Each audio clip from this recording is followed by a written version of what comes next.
ಗೌರಿಬಿದನೂರು ನಗರದ ಸಾಯಿಬಾಬಾ ಮಂದಿರದಲ್ಲಿ ಒಂದು ದಿನದ ನೈಸರ್ಗಿಕ ಕೃಷಿ ಕಾರ್ಯಾಗಾರದಲ್ಲಿ ಮಾತನಾಡಿದ ದಕ್ಷಿಣ ಪ್ರಾಂತದ ಉಪಾಧ್ಯಕ್ಷ ನಾರಾಯಣ ರೆಡ್ಡಿ ಅವರು, ಕೃಷಿಕರ ಸಮಸ್ಯೆಗಳನ್ನು ಪಟ್ಟಿ ಮಾಡಿ ರೈತರ ಕಷ್ಟಗಳಿಗೆ ಸ್ಪಂದಿಸುವ ಕಾರ್ಯ ಮಾಡಲಾಗುವುದು.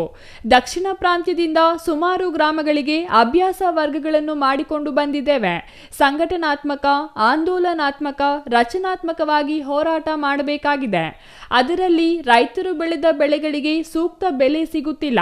ರೈತರು ಸಿಟಿ ಕಡೆ ಹೋಗುತ್ತಿದ್ದಾರೆ.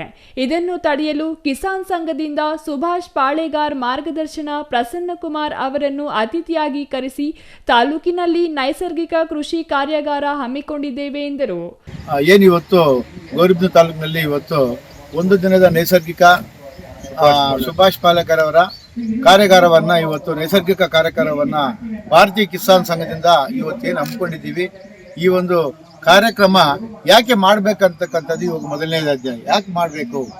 ಈ ಭಾರತೀಯ ಕಿಸಾನ್ ಸಂಘ ಏನು ನಮ್ಮ ಭಾರತ ದೇಶದ ಉದ್ದಗಲಕ್ಕೂ ಕಾಶ್ಮೀರದಿಂದ ಕನ್ಯಾಕುಮಾರಿವರೆಗೂ, ಕೋಲ್ಕತ್ತಾದಿಂದ ಗುಜರಾತ್ವರೆಗೂ ಇವತ್ತು ಭಾರತೀಯ ಕಿಸಾನ್ ಸಂಘ ಏನು ಹೋರಾಟ ಮಾಡ್ತಾ ಇದೆ, ರೈತರನ್ನ ಒಳ್ಳೆಯ ದಾರಿಗೆ ತಗೊಂಡು ಬರಬೇಕು, ರೈತರು ಪಡ್ತಾ ಇರ್ತಕ್ಕಂಥ ಕಷ್ಟಗಳನ್ನ ನಿವಾರಣೆ ಮಾಡ್ಬೇಕಂತ ಹೇಳ್ಬಿಟ್ಟು ಇವತ್ತು ಏನು ನಮ್ಮ ಕಿಸಾನ್ ಸಂಘ ಇವತ್ತು ದಕ್ಷಿಣ ಪ್ರಾಂತ್ಯದ ಒಂದು ನಮಗೆ ಜವಾಬ್ದಾರಿ ಇದೆ.